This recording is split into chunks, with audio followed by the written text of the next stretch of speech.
ಸೇತುಬಂಧ ಮಲಗಿ ಜಸ್ಟ್ ಈ ಥರ ಮಾಡೋದ್ರಿಂದ ಥೈರಾಯ್ಡ್ ಮೇಲೆ ಪ್ರೆಷರ್ ಬೀಳುತ್ತೆ, ಥೈರಾಯ್ಡ್ ಗ್ರಂಥಿ ಆ್ಯಕ್ಟಿವೇಟ್ ಆಗುತ್ತೆ. ಥೈರಾಯ್ಡ್ ಸಮಸ್ಯೆಗಳು ಹೋಗಲಿಕ್ಕೆ ಈ ಥರ 2ರಿಂದ 3 ನಿಮಿಷಗಳ ಕಾಲ ಮಾಡ್ತಾ ಬರ್ಬೋದು. ಸ್ಟಾರ್ಟಿಂಗಲ್ಲಿ ನಿಮ್ಗೆ ಎಷ್ಟಾದರೆ ಅಷ್ಟು ಮಾಡಿ. ಅದಕ್ಕೇನೆ ಲೂಸ್ನಿಂಗ್ ಎಕ್ಸಸೈಸ್ ಮಾಡಿರಬೇಕು, ಸೊಂಟಕ್ಕೆಲ್ಲ ಲೂಸ್ ಮಾಡ್ಕೊಂಡಿರ್ಬೇಕು. ಇಲ್ಲಾಂದರೆ ಸೊಂಟ ಮಸಲ್ಸ್ ಇಟ್ಕೊಳ್ಳೋ ಚಾನ್ಸಸ್ ಇರುತ್ತೆ, ನೋವು ಬರುತ್ತೆ. ಫಸ್ಟ್ ಲೂಸ್ನಿಂಗ್ ಎಕ್ಸಸೈಸಸ್ ತುಂಬ ಇದ್ದಾವೆ, ತುಂಬ ಟೈಪ್ ಮಾಡ್ಬೋದು. ಕೂತು ನಿಂತು ಮಲಗಿ ಕೂತು ನಿಂತು ಎಲ್ಲ ಮಾಡ್ಬೋದು. ಥೈರಾಯ್ಡ್ ಸಮಸ್ಯೆಗೆ ಪ್ರೆಷರ್ ಬೀಳುತ್ತೆ, ಇಲ್ಲಿ ತುಂಬ ಒಳ್ಳೆಯದು. ಸೇತುಬಂಧಾಸನ ಮೊದಲನೇ ಆಸನ.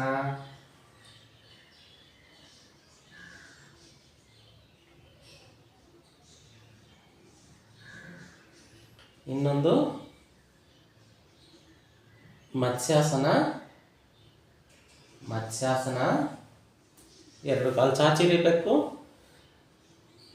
ಕತ್ತನ್ನು ಮೇಲೆ ಕೆತ್ತಿ ಈ ಥರ ಮಲಗಿದ್ರೆ ಸಾಕು.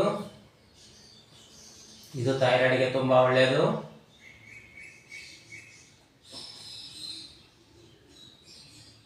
ಥೈರಾಯ್ಡ್ ಸಮಸ್ಯೆಗಳಿರೋರಿಗೆ ತುಂಬ ಒಳ್ಳೆಯದು. ಥೈರಾಯ್ಡ್ ಸಮಸ್ಯೆಗಳು ತುಂಬ ಆಗ್ಬಿಟ್ಟಿದೆ ಈಗ. ಅದರ ಜೊತೆಗೆ ಉಪ್ಪನ್ನು ಆದಷ್ಟು ಕಡಿಮೆ ಮಾಡ್ಕೋಬೇಕು. ಉಪ್ಪು, ಸಕ್ಕರೆ, ಹಾಲಿನ ಪದಾರ್ಥಗಳು ಎಲ್ಲ ಕಡಿಮೆ ಮಾಡ್ತಾ, ಸೊಪ್ಪು ತರಕಾರಿಗಳು ಜಾಸ್ತಿ ಮಾಡ್ಕೊಂಡು, ಹಣ್ಣುಗಳು ಜಾಸ್ತಿ ಮಾಡಿಕೊಂಡ್ರೆ ಇನ್ನೂ ಬೇಗ ರಿಸಲ್ಟ್ ಸಿಗ್ತಾ ಬರುತ್ತೆ. ನಿಧಾನಕ್ಕೆ ಇಳಿಸೋಣ. ಇದನ್ನು ಅಷ್ಟೇ ನಿಮ್ಗೆ ಎಷ್ಟು ಸಾಧ್ಯನೋ ಅಷ್ಟು ಮಾಡಿ. ಇನ್ನೊಂದು, ಇದನ್ನು ಹಾರ್ಟ್ ಪ್ರಾಬ್ಲಮ್ ಇರೋರು, ಹೈ BP ಇರೋರು ಮಾಡೋದು ಬೇಡ. ಸರ್ವಾಂಗಾಸನ.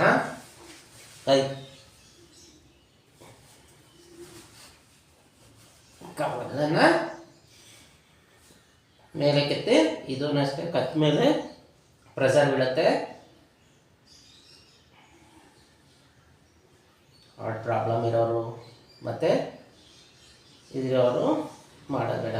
ಇದನ್ನು ನಿಮ್ಗೆ ಇಷ್ಟ ಬಂದಷ್ಟು ಟೈಮು ಮಾಡ್ಬೋದು. ಹಾಲಾಸನ ಎಲ್ಲ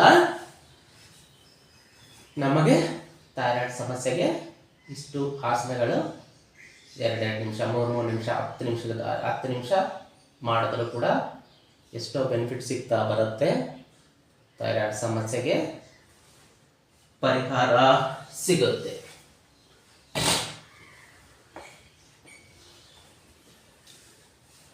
ಈಗ ಒಂದೇ ಒಂದು ಉಸಿರಾಟದ ಜೊತೆಲಿ ಮಾಡುವಂತಹದ್ದು ಹೇಳ್ಕೊಡ್ತೀನಿ. ಅದನ್ನಷ್ಟೇ ನೀವು ವಜ್ರಾಸನದಲ್ಲಾದರೂ ಕೂತ್ಕೊಳ್ಳಿ, ಪದ್ಮಾಸನದಲ್ಲಾದರೂ ಕೂತ್ಕೊಳ್ಳಿ ಅಥವಾ ಸುಖಾಸನದಲ್ಲಾದರೂ ಕೂತ್ಕೊಳ್ಳಿ.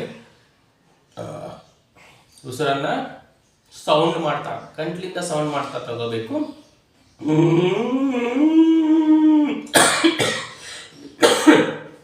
ಸ್ವಲ್ಪ ಕೋಲ್ಡ್ ಆಗಿದೆ, ಅದಕ್ಕೋಸ್ಕರ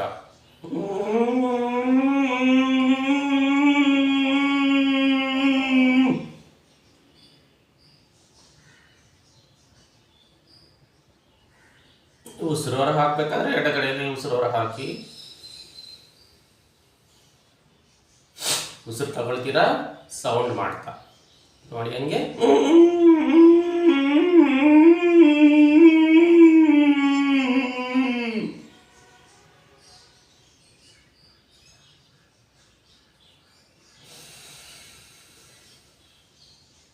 ಥರ ನಿಮ್ಗೆ ಎಷ್ಟು ಮಾಡ್ತೀರಾ, ಎಷ್ಟು ಟೈಮ್ ಮಾಡೋಕ್ಕಾಗುತ್ತೆ ಅಷ್ಟು ಟೈಮ್ ಮಾಡಿ.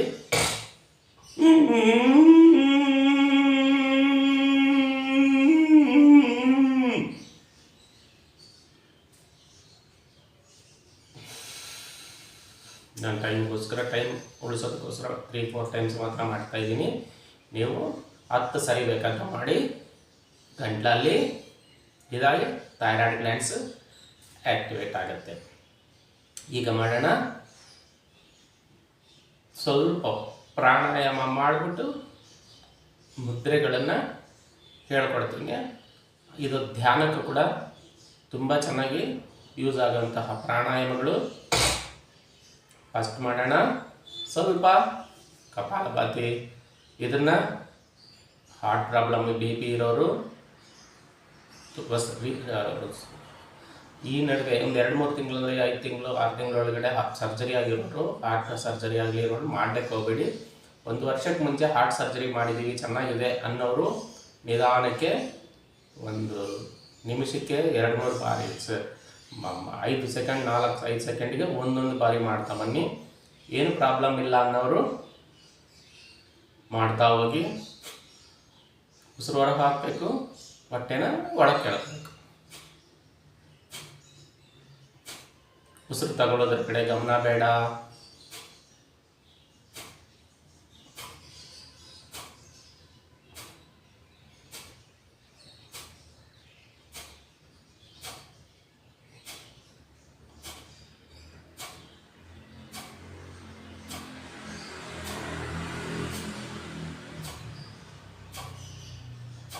ತುಂಬ ಕಾಯಿಲೆಗಳಿಗೆ ಇದು ರಾಮಬಾಣ.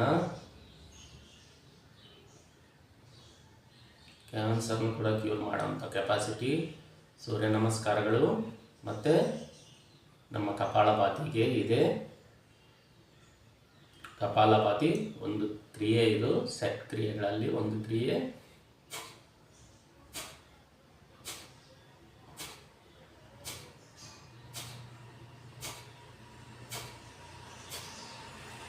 ಇದನ್ನು ನಿಮ್ಗೆ ಎಷ್ಟು ಸಾಧ್ಯನೋ ಅಷ್ಟು ಮಾಡಿ. ಸ್ವಲ್ಪ ಭಸ್ತ್ರಿಕಾ ಮಾಡೋಣ. ಉಸಿರು ತಗೊಳ್ತಾ ಮೇಲೆ ಉಸಿರು ಹಾಕ್ತಾ ಕೆಳಕ್ಕೆ, ಉಸಿರು ತಗೊಳ್ತಾ ಮೇಲೆ ತಗೋಬೇಕು. ಉಸಿರು ಹೊರ ಹಾಕ್ತಾ ಫಾಸ್ಟಾಗಿ ಉಸಿರು ಹೊರ ಹಾಕಬೇಕು.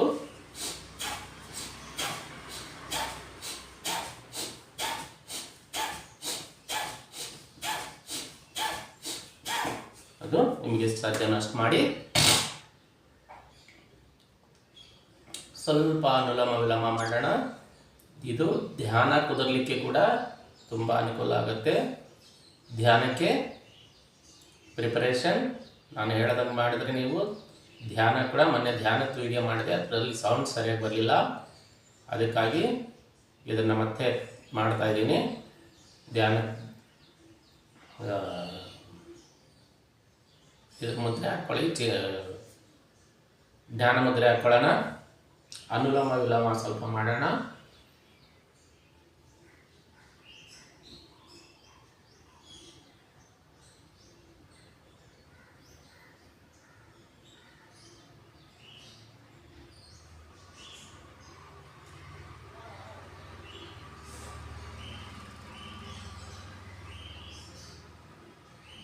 ಎಡಗಡೆಯಿಂದ ಉಸಿರು ತಗೋಬೇಕು, ಬಲಗಡೆಯಿಂದ ಹೊರ ಹಾಕಬೇಕು. ಬಲಗಡೆನೆ ತಗೋಬೇಕು,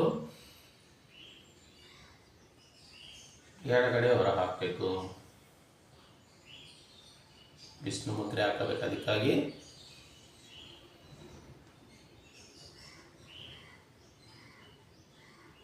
ಅನುಲೋಮ ವಿಲೋಮ ಅದು ಇದನ್ನು ನಿಮ್ಗೆ ಎಷ್ಟು ಸಾಧ್ಯನೋ ಅಷ್ಟು ಮಾಡಿ. ಈಗ ಹೇಳ್ತಾ ಇರುವಂಥದ್ದು ಮಾತ್ರ ಧ್ಯಾನಕ್ಕೆ, ನಿಮಗೆ ಧ್ಯಾನ ಕುದುರಲಿಕ್ಕೆ ತುಂಬ ಒಳ್ಳೆಯ ಪ್ರಾಣಾಯಾಮ. ಇದನ್ನು ಮಿಸ್ ಮಾಡಲಿಕ್ಕೆ ಹೋಗಬೇಡಿ. ನೀವು ಯಾರಾದರೆ ಧ್ಯಾನ ಮಾಡಲಿಕ್ಕೆ ಆಗ್ತಾ ಇಲ್ಲ, ಬೇರೆ ಬೇರೆ ಕಡೆ ಗಮನ ಹೋಗ್ತಾ ಇದೆ ಅನ್ನೋರಿಗೆ ಈ ಧ್ಯಾನ ಬಂದು, ಈ ಪ್ರಾಣಾಯಾಮ ತುಂಬ ಚೆನ್ನಾಗಿ ಕೆಲಸ ಮಾಡುತ್ತೆ. ಸೇಮ್ ಮುದ್ರೆ ಹಾಕ್ಕೊಳ್ಳಿ, ಬೇಕಾದರೆ ನೋಡ್ಕೊಳ್ಳಿ, ಕೈನ ಹಿಂಗೆ ಇಟ್ಕೊಳ್ಳಿ, 10 ಕೌಂಟ್ ಕೊಟ್ಕೊಳ್ಳಿ. ಇಲ್ಲಿಂದ ಲೆಕ್ಕ ಹಾಕ್ಕೊಂಡೋಗಿ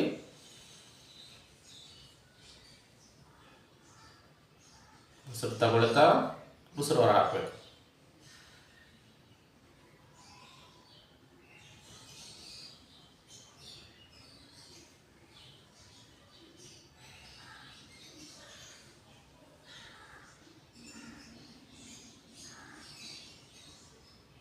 ಕಣ್ಣು ತೆಗೆದೇ ನೋಡಿಬೇಕಾದ್ರೆ ಪರವಾಗಿಲ್ಲ.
ಈ ಥರ ಎಡಗಡೆನೇ 12 ಬಾರಿ ಮಾಡಿದ್ದೀನಿ ನಾನು.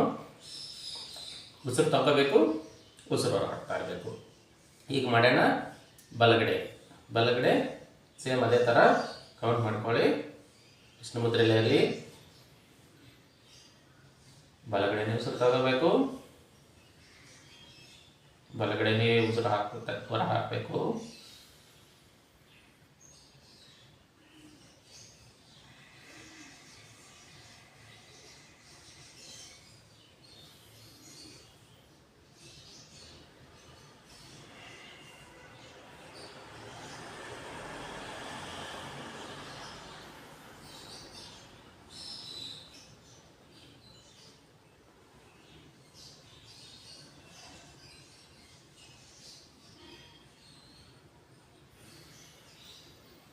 ನಾನು ಹೇಳ್ತಾ ಇರ್ತೀನಿ, ಹಂಗೆ ಮಾಡ್ತಾ ಹೋಗಿ.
ಬಲಗಡೆ 12 ಬಾರಿ ಆಯಿತು.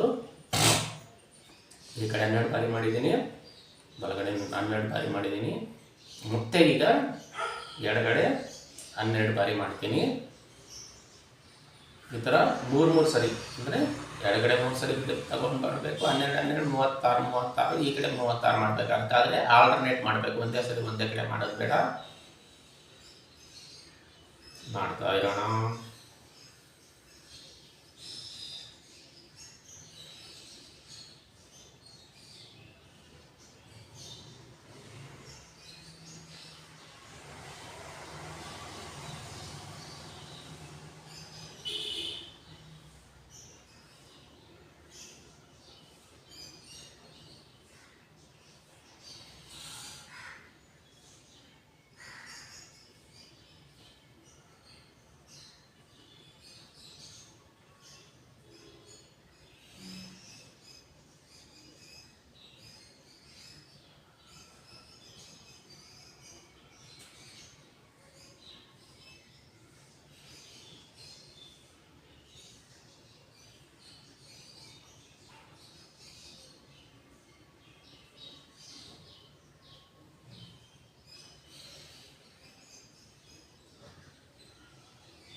ಸಾಕು.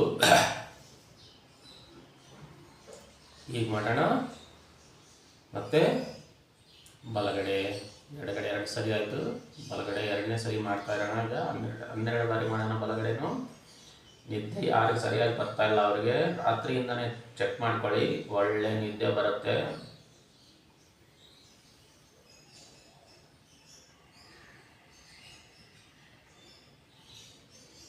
ಬಲಗಡೆನೇ ಉಸಿರು ತಗೋಬೇಕು, ಬಲಗಡೆನೇ ಹೊರ ಹಾಕಬೇಕು.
ಬಲಗಡೆ ನಿಲ್ಲಿಸೋಣ.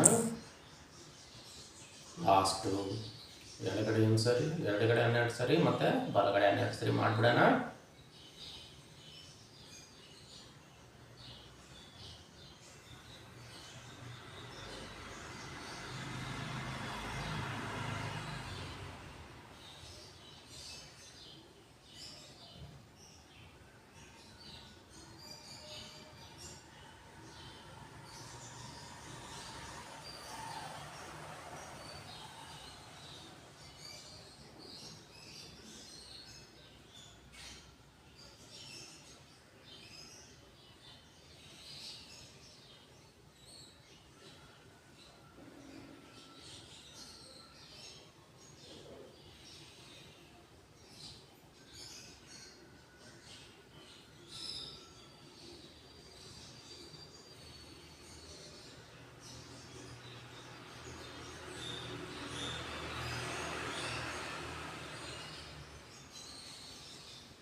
ಎಡಗಡೆ ನಿಲ್ಲಿಸೋಣ. ಈಗ ಮಾಡೋಣ ಬಲಗಡೆ.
ಸಾಕು.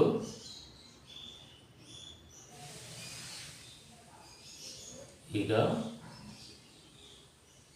ಥೈರಾಯ್ಡ್ ಸಮಸ್ಯೆ ಇರೋರು ಏನು ಮಾಡ್ತೀರಾ, ಶಂಖ ಮುದ್ರೆ ನೋಡ್ಕೊಳ್ಳಿ. ಈ ಥರ ಬೆರಳಿಟ್ಟು ಮಡಚಬೇಕು. ಈ ಕೈನ ಅಲ್ಲಿಂದಾನೆ ಮೇಲೆ ತಂದು ಬಲಗೈನ ಈ ಥರ ಇಟ್ಟಾಗ ಶಂಖ ಥರ ಒಂದು ಇದು ಬರುತ್ತೆ, ಆಕಾರ ಬರುತ್ತೆ, ಶಂಖ ಮುದ್ರೆ. ಇದನ್ನು ನೀವು 50 ನಿಮಿಷಗಳ ಕಾಲ, ಬೆಳಗ್ಗೆ 50 ನಿಮಿಷಗಳ ಕಾಲ, ಸಾಯಂಕಾಲ ಹಾಕಿ ಒಂದು 10 ನಿಮಿಷಗಳ ಕಾಲ ಪ್ರಾಣಮುದ್ರೆ ಆಗ್ತಾ ಬಂದರೆ ನಿಮ್ಮ ಥೈರಾಯ್ಡ್ ಸಮಸ್ಯೆ ಹೇಳಕ್ಕೆ ಹೆಸರಿಲ್ಲದಂತೆ ವಾಸಿ ಆಗಲಿಕ್ಕೆ ಸ್ಟಾರ್ಟ್ ಆಗುತ್ತೆ. 1 ಮಂತ್ ನೀವು ಮಾಡಿದ್ರೆ ಸಾಕು, 15 ದಿನಕ್ಕೇ ನಿಮ್ಗೆ ಒಳ್ಳೆಯ ರಿಸಲ್ಟ್ ಗೊತ್ತಾಗುತ್ತೆ. ಅದರ ಜೊತೆಗೆ ನೀವು ಸಾಲ್ಟ್ ಕಡಿಮೆ ಮಾಡ್ಕೋಬೇಕು. ಬೆಳಗ್ಗೆ ಏನಾದರೂ ಒಂದು ವೆಜಿಟೇಬಲ್ ಜ್ಯೂಸ್, ಸಾಯಂಕಾಲ ಬೆಳಗ್ಗೆ ಟಿಫನ್ಗೆ 1 ಅವರ್ ಅರ್ಧ ಗಂಟೆ ಮುಂಚೆ ವೆಜಿಟೇಬಲ್ ಜ್ಯೂಸ್ ಕುಡಿಬೇಕು. ಮಿಕ್ಸ್ಡ್ ವೆಜಿಟೇಬಲ್ಸ್, ಕ್ಯಾಬೇಜ್ ಇವೆಲ್ಲ ಹಾಕೋದು ಬೇಡ, ಕ್ಯಾಬೇಜ್ ತಿನ್ನೋದು ಬೇಡ. Mixed vegetable juice. ಸಾಯಂಕಾಲ ಪುದೀನ ನುಗ್ಗೆ ಸೊಪ್ಪು ಮತ್ತು ಕರಿಬೇವಿನ ಸೊಪ್ಪು ಒಂದಷ್ಟು ಹಾಕ್ಕೊಂಡು, 1 ಲೆಮನ್, 2 ಸ್ಪೂನ್ ಹನಿ ಹಾಕ್ಕೊಂಡು ಬೆಳಗ್ಗೆ ಸಾಯಂಕಾಲ ವೆಜಿಟೇಬಲ್ ಜ್ಯೂಸ್ಗೂ ಅಷ್ಟೇ ನಿಮ್ಗೆ ಎಷ್ಟು ಬೇಕು ಅಷ್ಟು ಸ್ವೀಟ್ ಹಾಕ್ಕೊಂಡು ಹನಿ ಹಾಕ್ಕೊಂಡು ಕುಡೀರಿ. ಅಮೃತ ಇದ್ದಂಗೆ ಇರುತ್ತೆ. ನಿಮ್ಗೆ ಏನೇನು ಮಾಡೋಕ್ಕೆ ಜ್ಯೂಸ್ ಮಾಡೋಕ್ಕೆ ಬರ್ತಾ ಅದೆಲ್ಲ ಮಾಡಿ ಎಲ್ಲ ವೆಜಿಟೇಬಲ್ ಹಾಕಿ ಮಾಡಿ ಕುಡಿತಾ ಬನ್ನಿ. 15 ದಿನದಲ್ಲಿ ರಿಸಲ್ಟ್ ನೋಡಿ ನನಗೆ ಹೇಳಿ. ಈಗ ಅದಾದಮೇಲೆ ಧ್ಯಾನಕ್ಕೆ ಹಾಗೆ ಕೂತ್ಕೊಳ್ಳೋಣ. ಶಂಖ ಮುದ್ರೆಯಲ್ಲೇ ಯಾರಿಗಾದರೆ ಥೈರಾಯ್ಡ್ ಸಮಸ್ಯೆ ಇದೆ ಅವರು, ಇಲ್ಲದೇ ಇರೋರು ಧ್ಯಾನ ಮುದ್ರೆ 2 ಹೆಬ್ಬೆರಳನ್ನು ಸೇರಿಸಿರಬೇಕು. ಕೈ ಮೇಲೆ ಕೈ ಇಟ್ಟು ಧ್ಯಾನ ಮುದ್ರೆಯಲ್ಲಿ ಕೂತ್ಕೋಬೇಕು. ಇದನ್ನು ನೀವು ಕೆಳಗೆ ಕೂತ್ಕೊಂಡು ಮಾಡ್ಬೇಕಂತೇನಿಲ್ಲ. ಕೆಳಗೆ ಕೂತ್ಕೊಳ್ಳೋಕ್ಕಾಗದೇ ಇರೋರು ಚೇರ್ ಮೇಲೆ ಕೂಡ ಕೂತ್ಕೊಂಡು ನಾನು ಹೇಳ್ಕೊಟ್ಟ ಪ್ರಾಣಾಯಾಮಗಳು ಇವು ಮಾಡ್ಬೋದು. ಹಾಗೆ ಗಮನ ಕೊಡ್ತಾ ಇರೋಣ. ಯಾರಿಗಾದರೂ ಜ್ಞಾಪಕ ಶಕ್ತಿ ಕಡಿಮೆ ಇದೆ ಅನ್ನೋರು ಅಥವಾ ಜೀರ್ಣ ಚೆನ್ನಾಗಿ ಆಗ್ತಾ ಇಲ್ಲ ಅನ್ನೋರು ಜ್ಞಾನ ಮುದ್ರೆನ ಹಾಕೋಬೋದು. ಕೈನ ಹೆಬ್ಬೆರಳಿನ ತುದಿಗೆ ತೋಳು ಬೆರಳನ್ನ ತುದಿ ಸೇರಿಸ್ಬೇಕು. ಫೆದರ್ ಟಚ್, ಬಲವಂತವಾಗಿ ಒತ್ತೋದು ಬೇಡ. ಫೆದರ್ ಟಚ್ ಆಗಿ ಆಗ್ದಂಗೆ ಇಲ್ಲಿ ಪರವಾಗಿಲ್ಲ, ಟಚ್ ಆಗಿರ್ಬೇಕಷ್ಟೇ. ಕೊಡ್ತಾ ಇರೋಣ. ಉಸಿರ ಕಡೆ ಗಮನ, ಉಸಿರಾಟದ ಕಡೆ ಗಮನ ಕೊಡ್ತಾ ಇರೋಣ, ಅಥವಾ ನಮ್ಮ ಹೃದಯದ ಕಡೆ ಅನಾಹತ ಚಕ್ರದ ಕಡೆ ಗಮನ ಕೊಡ್ತಾ ಇರೋಣ. ಹಾರ್ಟ್ಫುಲ್ನೆಸ್ ಧ್ಯಾನ ಸೆಂಟರ್ ಇದೆ ಲಕ್ಷ್ಮೀಪುರ ಕ್ರಾಸಲ್ಲಿ. ಅಲ್ಲಿ ಕೂಡ ನೀವು ಬಂದು, ಪ್ರತಿ ಸಂಡೇ ಇರುತ್ತೆ, ಎವ್ರಿ ಸಂಡೇ.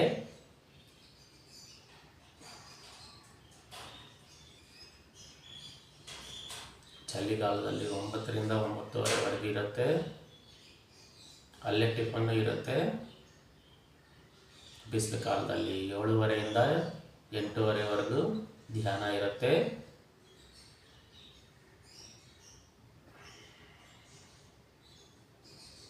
ಹಾರ್ಟ್ಫುಲ್ನೆಸ್ ಯೋಗ ಸೆಂಟರ್ ರಾಮಚಂದ್ರ ಮಿಷನ್ ಅಂತ ಹೊಡೆದ್ರೆ ಅಲ್ಲಿ ಸಿಗುತ್ತೆ ನಿಮಗೆ ಧ್ಯಾನ ಸೆಂಟರು. ಫ್ರೀಯಾಗಿ ಹೇಳ್ಕೊಡ್ತಾರೆ. ಧ್ಯಾನದ ಕಡೆ ಗಮನ ಕೊಡ್ತಾ ಇರೋಣ, ಉಸಿರಾಟದ ಕಡೆ ಗಮನ.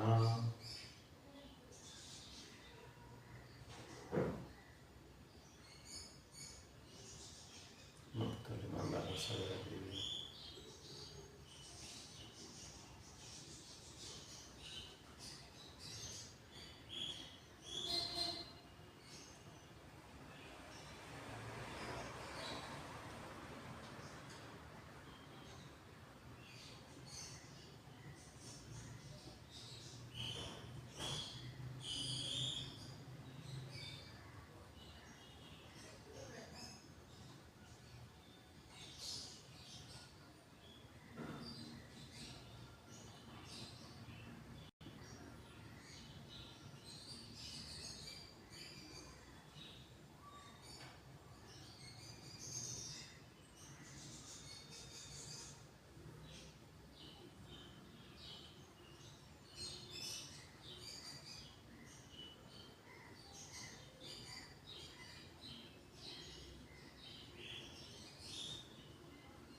ನಾನು ಹೇಳಿದ್ದನ್ನು ಮಾತ್ರ ಫಾಲೋ ಮಾಡಿ.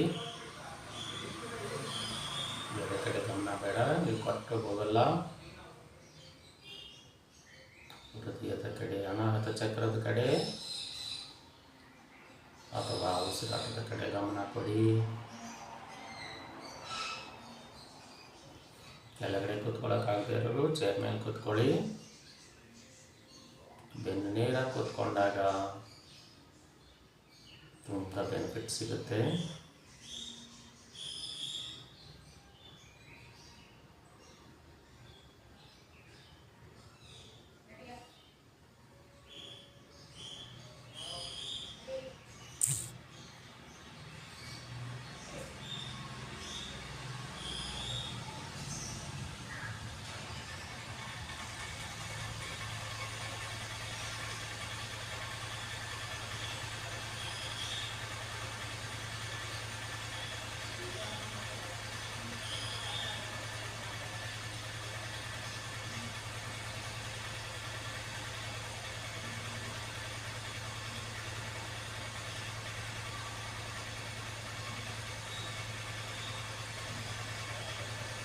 ಯೋಚನೆಗಳು ಬರಲಿ ಅಂತ ಟ್ರೈ ಮಾಡಿ, ಆದರೂ ಕೂಡ ಬರೋಕ್ಕೆ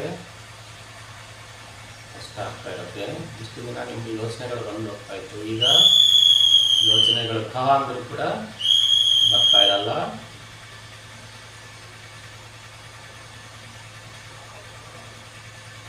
ಅಷ್ಟು ಚೆನ್ನಾಗಿ ಧ್ಯಾನ ಕುದುರುತ್ತೆ.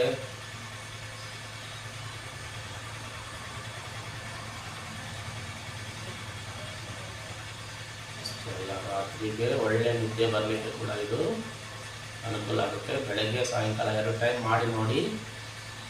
ನಿಮ್ಮ ನಿದ್ರೆಯ ಕ್ವಾಲಿಟಿ ಎಷ್ಟು ಹೆಚ್ಚಾಗುತ್ತೆ ಅಂತ ಗೊತ್ತಾಗುತ್ತೆ. ಡಿಸ್ಟರ್ಬೆನ್ಸ್ ಇಲ್ದಿರ ನಿದ್ದೆ ಬರುತ್ತೆ.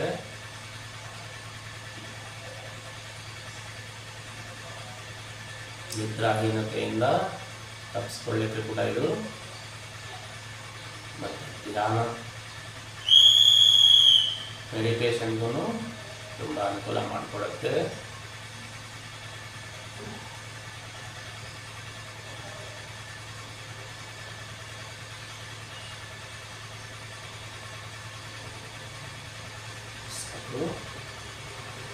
ನಾನು ಎಲ್ಲಿಗೆ ಎಷ್ಟು ಹೊತ್ತು ಬೇಕಾದ್ರೆ ಮಾಡ್ಬೋದು. ಈಗ ನಿಧಾನಕ್ಕೆ ಕಣ್ ತೆಗೆದು ಹೊಟ್ಟೆ ಸ್ವಲ್ಪ ಕೈ ಕಾಯಿಸಿ ನಿಧಾನಕ್ಕೆ ಕಣ್ ತೆಗೆದು ಕೈ ನೋಡೋಣ, ಆಮೇಲೆ ನೋಡೋಣ. ಅದು ಈಗ ಥೈರಾಯ್ಡ್ಗೆ ಇನ್ನೊಂದು ಮುದ್ರೆ ಹೇಳ್ಕೊಡ್ತೀನಿ. ಥೈರಾಯ್ಡ್ ಸಮಸ್ಯೆ ಇರೋರು ಜಸ್ಟ್ ಎಲ್ಲಾದರೂ ಕೂತ್ಕೊಳ್ಳಿ, ನೋಡಿ ಈ ಥರ ಕೈ ಬೆರಳು ಹಾಕ್ಕೊಳ್ಳೋ, ಈ ಥರ ಸಹಜ ಶಂಖ ಮುದ್ರೆ, ಸಹಜ ಶಂಖ ಮುದ್ರೆ ಹಾಕ್ಕೊಂಡು ಜಸ್ಟ್ ಎಲ್ಲಿ ನೀವು ಟಿ ವಿ ನೋಡ್ತಾ ಇರ್ತೀರ ಈ ಥರ ಎಲ್ಲಿ ಕೂತ್ಕೊಂಡ್ರು ಅಲ್ಲಿ ಹಾಕ್ಕೊಳ್ತಾ ಇದ್ದೀವಿ. ಶಂಖ ಮುದ್ರೆನ ಬೆಳಗ್ಗೆ ಸಾಯಂಕಾಲ 55 ನಿಮಿಷ ಮಾಡ್ತೀರಲ್ವ, ಈ ಟೈಮ್ ಸಿಕ್ಕಿದಾಗೆಲ್ಲ ಜಸ್ಟ್ ಏನೋ ಇದು ಮಾಡೋದ್ರ ಬದಲು ಹಿಂಗೆ ಕೂತ್ಕೊಳ್ಳಿ ಸಾಕು. 4 ಬೆರಳಿಗೆ ಸೇರಿಸಿ 2 ಬೆರಳನ್ನು ಮುಂದಕ್ಕೆ ಇಟ್ಕೊಂಡು ಹೆಬ್ಬೆರಳನ್ನು ಹಿಂಗೆ ಕೂತ್ಕೊಳ್ಳಿ ಅಷ್ಟೇ. ಎಲ್ಲ ಬೆರಳು ಸೇರಿಸ್ಬೇಕಷ್ಟೇ. ಸೇರಿಸ್ಬಿಟ್ಟು ಕೂತ್ಕೊಂಡ್ರೆ ಸಹಜ ಶಂಖ ಮುದ್ರೆ. ನೀವೆಲ್ಲಿ ಕೂತ್ಕೊಳ್ತೀರಾ ಅಲ್ಲಿ ಕೂತ್ಕೊಳ್ಳಿ.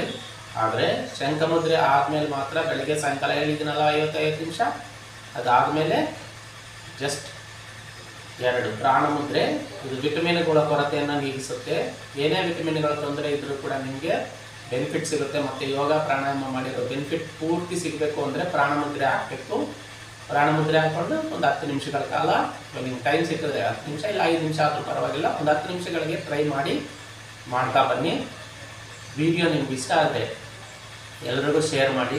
ಅಷ್ಟೇ ಅಲ್ಲ, ನಾನು ಹೇಳ್ದಾಗೆ ಫಾಲೋ ಮಾಡಿಕೊಂಡು ಹೋಗಿ 15 ದಿನದಲ್ಲಿ ನಿಮಗೆ ಥೈರಾಯ್ಡ್ ಸಮಸ್ಯೆ ಆಗಲಿ ಅಥವಾ ನಿದ್ರಾಹೀನತೆ ಆಗಲಿ 100% ವಾಸಿ ಆಗುತ್ತೆ. ನಮಸ್ಕಾರ. ಶೇರು ಸಬ್ಸ್ಕ್ರೈಬ್ ಮಾಡೋದನ್ನು ಮರಿಬೇಡಿ.